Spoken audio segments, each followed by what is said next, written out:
Bueno chicos, espero que estén bien. Vamos a empezar la presentación acá del tema de la corriente eléctrica. Supongo que ya leyeron el apartado anterior, por eso es que ya están viendo este video. Bueno, ya sabemos entonces que la corriente eléctrica es todo movimiento de cargas de una región a otra.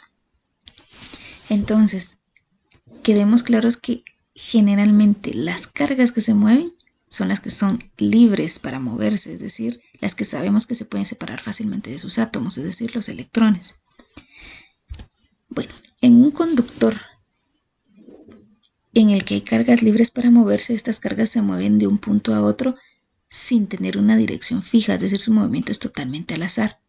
Entonces, para lograr que tengan una trayectoria más o menos adecuada y que vayan de un punto hacia otro de manera casi ordenada, vamos a decir que es necesario agregarle un campo eléctrico que las atraiga o que las repela. Básicamente esa es la idea de este tema. Ya supongo que ya lo habían leído antes. En situaciones electrostáticas, el campo eléctrico de un conductor es igual a cero y no hay corriente. Si hay movimiento, los electrones se mueven al azar, pero pueden ir y regresar sin ningún problema, y esto genera que la corriente sea casi cero o sea lo suficientemente baja como para no tomarla en cuenta. En realidad las cargas nunca van a estar en reposo, ya lo habíamos mencionado también. Las cargas, aunque en la unidad pasada las analizábamos de forma estática, realmente siempre se están moviendo. Entonces vamos a decir que siempre tenemos algunos electrones libres para movernos dentro del material. Estos electrones libres se mueven al azar y en cualquier dirección. La corriente como tal es la cantidad de cargas que pasan en un punto determinado en un tiempo determinado. El sentido de la corriente depende de hacia dónde se están moviendo las cargas o hacia dónde se están moviendo los electrones. Acá tengo un link para un video de Charlie Labs, se los voy a dejar un poquito más abajo para que lo vean, para que entiendan el sentido de la corriente, y continúo con la presentación. Ya habían leído también, o ya debieron a estas alturas, ya debieron haber leído que la corriente, por ser equivalente a un diferencial de carga con el tiempo, su dimensional es coulomb por segundo. A esta dimensional se le llama amperios o amperes. Aquí tengo otro link de los videos de Charlie para que ustedes también puedan ver una animación sobre la dirección y la unidad de corriente. También aquí hay otro sobre cuál es la diferencia entre miliamperios y miliamperios hora. Se los voy a dejar todos en el siguiente apartado. Bueno, lo que tengo aquí es un pedacito de conductor ampliado. En este pedacito de conductor tengo un pedacito de área. A través de este pedacito de área van a pasar todas las cargas. En este caso las cargas que están acá son cargas positivas, pero necesariamente vamos a decir que no son las cargas positivas las que se mueven, son las cargas negativas. Tenemos dos sentidos de la corriente. La corriente convencional es la que nosotros decimos que va desde positivo de la batería hasta el negativo de la batería. Por eso es que aquí están dibujadas cargas positivas. Aunque nosotros sabemos que las que se mueven son las cargas negativas. Ya lo vimos cuando analizábamos el capacitor. Bueno, entonces supongamos que son las cargas positivas las que se mueven. Entonces tienen que pasar todas esas cargas en este punto. Entonces, ¿cuántas cargas pasan ahí? No lo sabemos. ¿Cuál es el tamaño de las cargas o cuál es la magnitud de las cargas? Pues bueno, las cargas negativas son la carga de un electrón, la unidad mínima. Las cargas positivas son la carga del protón, la unidad mínima de carga. Entonces yo voy a decir que en este pedacito, en este diferencial de X, hay un movimiento de cargas. Esas cargas llevan una velocidad determinada y les toma cierta cantidad de tiempo pasar o atravesar este espacio. Este diferencial de carga es equivalente al número de cargas por el área donde están pasando por el diferencial de X multiplicado por el valor de las cargas. Si yo sustituyo este diferencial de X por su equivalente velocidad y tiempo, lo tengo acá. esta velocidad que está acá se llama velocidad de deriva o velocidad de arrastre. La densidad de corriente en un conductor se va a definir como la cantidad de corriente que pasa por unidad de área. La densidad de corriente se identifica con la letra J y es equivalente entonces a la corriente dividido el área. Como la corriente está relacionada con el número de cargas, el valor de esas cargas, la velocidad de movimiento de esas cargas y el espacio donde están pasando esas cargas, entonces voy a sustituir este valor en la ecuación, lo que hace que tenga la relación N por Q por velocidad de deriva por área dividido área. Entonces este valor se cancela con este y me queda que la densidad de corriente es equivalente al número de cargas por el valor de las cargas por la velocidad de movimiento de esas cargas, es decir, la velocidad de deriva de esas cargas. Acá tengo una relación interesante. La densidad de carga es igual a una constante propio del material y el campo eléctrico que se está aplicando al material. Esta constante es la conductividad del material. La conductividad es la que me permite realmente dejar pasar cargas o no dejarlas pasar. Sabemos entonces que en el oro y en el cobre pues las cargas van a pasar mucho más fácil que en el vidrio o en el plástico.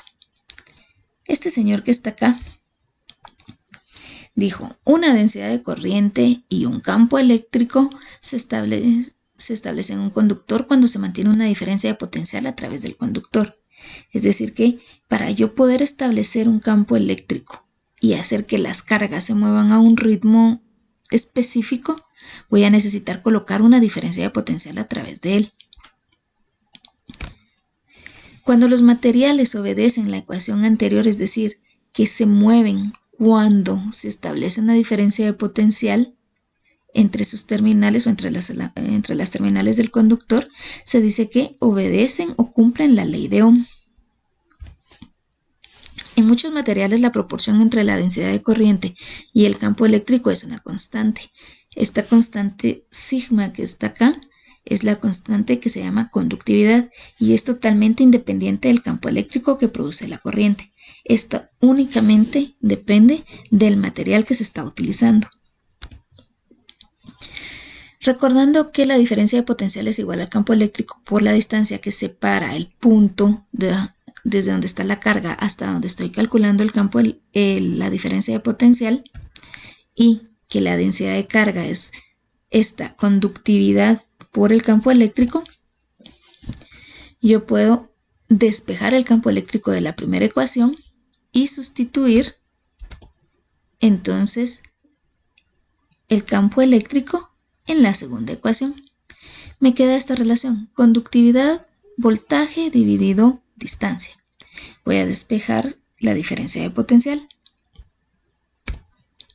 Al despejar la diferencia de potencial acá, obtengo que la densidad de corriente multiplicada por la distancia y dividida entre la conductividad me da o es igual a la diferencia de potencial.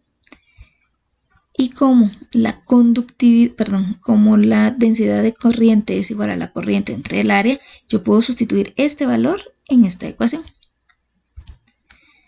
Lo que hace que yo tenga esta relación que involucra tamaño, que sería área y longitud, y una característica propia del material en donde está moviéndose la corriente.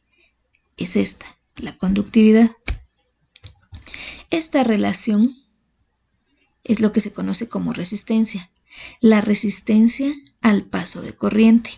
Entonces la resistencia siempre va a depender de la cantidad de material que tengamos, es decir, de la longitud, es directamente proporcional a la longitud y es inversamente proporcional al área. También depende de la conductividad. Toda esta relación que se llama resistencia, al multiplicarla por corriente, obtenemos o nos permite calcular la diferencia de potencial aplicada en las terminales.